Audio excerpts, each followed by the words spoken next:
Hello, स्वागत है वापस से हमारे इस चैनल वीबीयू एग्ज़ाम पॉइंट में। तो ये वीडियो होने वाला है केमिस्ट्री का पार्ट 2। आपसे एक रिक्वेस्ट है कि अगर आपने पार्ट 1 नहीं देखा है तो जाके पार्ट 1 देख लें, क्योंकि पार्ट 1 में मैंने ढेर सारे इंपॉर्टेंट क्वेश्चन करवाए हैं और वहाँ से पेपर आएगा। पार्ट 2 में मैं बस 6 क्वेश्चन करवाने वाला हूँ और ये 6 क्वेश्चन में से 2 से 3 आपको एग्ज़ाम में पक्का देखने को मिलेंगे। तो बिना टाइम वेस्ट किए चलिए शुरू करते हैं। उससे पहले एक मेरा रिक्वेस्ट होगा कि अगर आप इस चैनल पर नए हैं तो प्लीज़ इस चैनल को सब्सक्राइब कर दें, क्योंकि मैं ऐसे ही रिव्यू का कंटेंट इंग्लिश में बनाता हूँ और साइंस वाले बच्चों के लिए भी बनाता हूँ। तो बिना टाइम वेस्ट किए चलिए शुरू करते हैं। फर्स्ट क्वेश्चन है, state the postulate of kinetic theory of gases and derive kinetic equation. State postulate of kinetic theory of gases and derive kinetic equation. तो सबसे पहले हमें काइनेटिक थ्योरी ऑफ गैसेस के बारे में बताना है, फिर उसका इक्वेशन डिराइव करना है। तो काइनेटिक थ्योरी ऑफ गैसेस के बारे में समझ लें। मेन पोस्टुलेट क्या क्या है ना, a gas consist very large number of tiny particle called molecule. Molecule are continuous random motion. Actual volume of gas molecule is negligible as compared to volume of gas. Molecule moves in straight line between collision. Collision between molecules container wall are perfectly elastic. There are no force of attraction or repulsion between gas molecule. Pressure of gas is due to collision of molecule with the walls of container. Average kinetic gas of molecule is directly proportional to absolute temperature. तो मैं आपको एकदम आसानी से समझा देता हूँ कि गैसेस जो है large number of tiny particle से बने हैं, जिनको बोलते हैं मॉलिक्यूल। गैसेस किससे बने हैं? मॉलिक्यूल से। अब ये जो मॉलिक्यूल है वो कंटिन्यूस मोशन में रहते हैं। मॉलिक्यूल किस में रहते हैं? कंटिन्यूस मोशन में। अब मॉलिक्यूल का वॉल्यूम नेग्लेजिबल होता है, मीन्स होता ही नहीं है गैस के comparison. Molecule moves in straight line between collision. टकराने के वक्त ना मॉलिक्यूल स्ट्रेट लाइन में चलते हैं। अब मॉलिक्यूल का जो कॉलिजन होता है वो परफेक्टली इलास्टिक होता है। अब मॉलिक्यूल में ना कोई भी फोर्स ऑफ अट्रैक्शन और फोर्स ऑफ रिपल्सन नहीं होता है।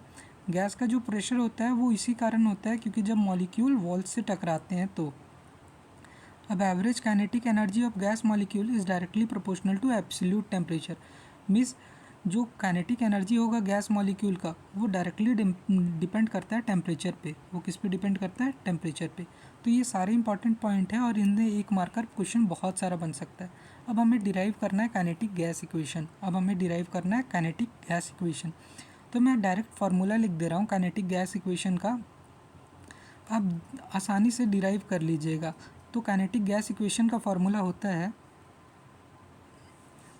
तो काइनेटिक गैस इक्वेशन का फार्मूला है PV equal to 1/3 NmC square. PV equal to 1/3, देखिए PV equal to 1/3 pressure. V का मतलब है वॉल्यूम, N का मतलब है नंबर ऑफ मॉलिक्यूल, M का मतलब है मास और C का मतलब है वेलोसिटी। सी का क्या मतलब है? वेलोसिटी। अगर आप इसे डिराइव नहीं कर पा रहे हो तो बस ये वाला फार्मूला याद रख लीजिएगा, जो कि है PV equal to 1/3 NmC square. ये बहुत ज़्यादा जरूरी फार्मूला हो जाता है। अब चलते हैं next question. Discuss Maxwell distribution law of molecular velocities, derive expression for average, root mean, square mean and most probable velocity. तो हमें सबसे पहले Maxwell distribution law of molecular velocity बताना है। Maxwell distribution law describes the distribution of molecular velocities in gas. According to this law, all gas molecules do not have same velocity. Some move slowly, some move with average speed, and some move very fast. तो Maxwell का law क्या है molecular velocity के लिए? ये बोलता है, जैसे गैस हम सबको पता है, गैस किससे बना है? मॉलिक्यूल से। तो मैक्सवेल का ये लॉ बोलता है कि गैस का जो मॉलिक्यूल है सबका स्पीड सेम नहीं होता है। कुछ बहुत फास्ट होते हैं, कुछ बहुत स्लो होते हैं और कुछ एवरेज स्पीड से चलते हैं। अब ये देखिए, ये 3 तरह का वेलोसिटी यहाँ पे आ सकता है, जैसे इन्होंने बता के रखा है, जैसे average velocity, root mean square और मोस्ट प्रोबेबल वेलोसिटी। तो हम क्या करेंगे ना, हम तीनों का फार्मूला याद कर लेंगे। सबसे पहले देखते हैं मोस्ट प्रोबेबल वेलोसिटी, जिसका फार्मूला होगा Cp/√2 RT/m। ये देखिए, √2 RT/m। यहाँ R है गैस कांस्टेंट, T है टेम्परेचर और M है मास। उसी तरह अगर बात करें एवरेज वेलोसिटी की, तो ये होता है C average is equal to 8 RT by pi M. यहाँ पे R है गैस कांस्टेंट और T है टेम्परेचर, M है मास। उसी तरह रूट स्क्वायर मीन वेलोसिटी की बात करें तो इसका फॉर्मूला होगा root 3RT by M, root 3RT by M. अब सबसे इंपॉर्टेंट बात यहाँ पे आता है कि रूट का रहा स्पीड का ऑर्डर, मीन्स सबसे तेज है रूट मीन स्क्वायर, ये सबसे तेज है। दूसरे नंबर पे एवरेज आता है और तीसरे नंबर पे आता है आपका मोस्ट प्रोबेबल। तीसरे नंबर पे क्या आता है? Most probable. एक रिक्वेस्ट होगा कि प्लीज़ चैनल को सब्सक्राइब कर लें। अब चलते हैं अगले क्वेश्चन पे, जो कि state and explain law of equi partition of energy, discuss degree of freedom and molecule. तो आप ये देख सकते हो, वरना ये उतना जरूरी क्वेश्चन नहीं है। आइडियल गैस इक्वेशन क्या होता है? पीवी इक्वल टू एनआरटी, हम सबको पता है। Real gas deviate from ideal behaviour because gas molecule have finite volume, intramolecular force attraction exist, van der Waals correction limited this limitation. देखिए मैं आपको बताता हूँ इसने शॉर्ट में क्या कहा है कि सबसे पहले हमें पता है आइडियल गैस इक्वेशन क्या होता है, पीवी इक्वल टू एनआरटी, ये हमने बचपन में पढ़ रखा था। अब यहाँ देखिए रियल गैस और आइडियल गैस में अंतर क्यों आता है? क्योंकि गैस के पास ना फिनाइट वॉल्यूम होता है, गैस मॉलिक्यूल के पास फिनाइट वॉल्यूम होता है, जबकि रियल गैस में बोला था कि देखिए मॉलिक्यूल का कोई वेट नहीं होता, बट सब मिलके कुछ ना कुछ वजन बना देंगे गैस का। ऐसा नहीं होता, मॉलिक्यूल के पास भी फिनाइट होता है। दूसरा उसने बताया था कि अट्रैक्शन और रिपल्सन नहीं होता, जबकि इनमें अट्रैक्शन होता है। वॉल्यूम करेक्शन देख लें, करेक्ट वॉल्यूम क्या होगा? V minus N B. क्या होगा? V minus N B. Pressure connection देख ले तो जो होगा P plus N square plus V square, और अगर हम सब मिला के लिख देंगे तो ये रियल करेक्शन होगा।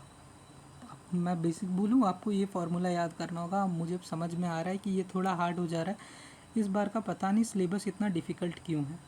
अब ये इसके आप कांस्टेंट देख सकते हो। मैं पांचवा क्वेश्चन करवा देता हूँ। Explain deviation of real gas from ideal behaviour, discuss compressibility factor and its variation with pressure.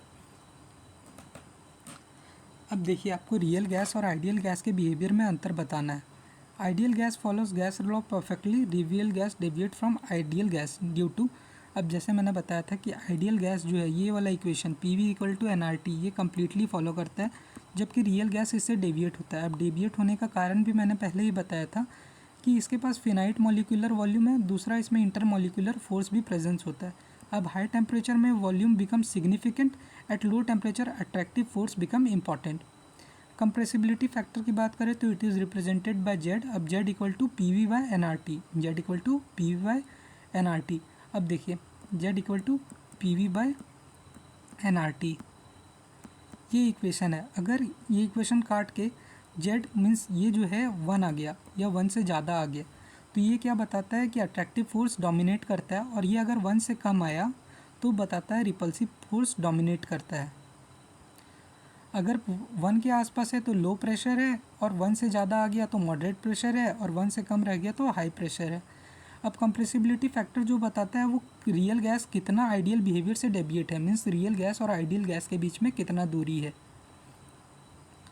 अब question number 6, define critical stage and derive expression for critical constant using van der Waals equation. अब ये question भी इतना important नहीं है, basically मैं आपको वापस से दिखा देता हूँ आपको क्या क्या करके जाना है, जो कि सबसे ज़्यादा इंपॉर्टेंट है। सबसे पहले आपको ये फर्स्ट वाला क्वेश्चन करके जाना है, काइनेटिक थ्योरी ऑफ गैसेस। ये तो एकदम इंपॉर्टेंट है, मुझे लगता है कि ये एग्ज़ाम में आएगा। फिर आपको डेरिवेशन करना है इस इक्वेशन का, जो कि है P V equal to 1/3 MC square. फिर आपको मैक्सवेल डिस्ट्रीब्यूशन ऑफ वेलोसिटी पढ़ना है। फिर आपको रियल गैस और आइडियल गैस में अंतर पढ़ना है। ये देखो इक्वी प्रोपोर्शन तो मैंने कटवा रखा है। फिर आपको पढ़ना है वैन-डर-वाल इक्वेशन, मीन्स बेसिकली आपको रियल गैस और आइडियल गैस में अंतर पढ़ना है। तो वीडियो में शॉर्ट रख रहा हूँ क्योंकि अब कल एग्ज़ाम है, तो आप बहुत ज़्यादा नहीं कर सकते। इससे अच्छा बात ये होगा कि आप मेरे पार्ट 1 वीडियो को ही अच्छे से देख लो, उससे भी आप इनफ मार्क्सेस ला सकते हो। तो यहाँ पे वीडियो हो रहा है कंप्लीट। प्लीज़ एक रिक्वेस्ट है कि चैनल को सब्सक्राइब कर ले, क्योंकि मैं ऐसे ही कंटेंट लाता रहता हूँ, और मैंने देखा है कि यूट्यूब में रिव्यू के लिए साइंस का कंटेंट बहुत कम लोग बना रहे। अगर आपको वीडियो अच्छा लगा हो तो वीडियो को लाइक करें और चैनल को सब्सक्राइब करें। मिलते हैं नेक्स्ट वीडियो में।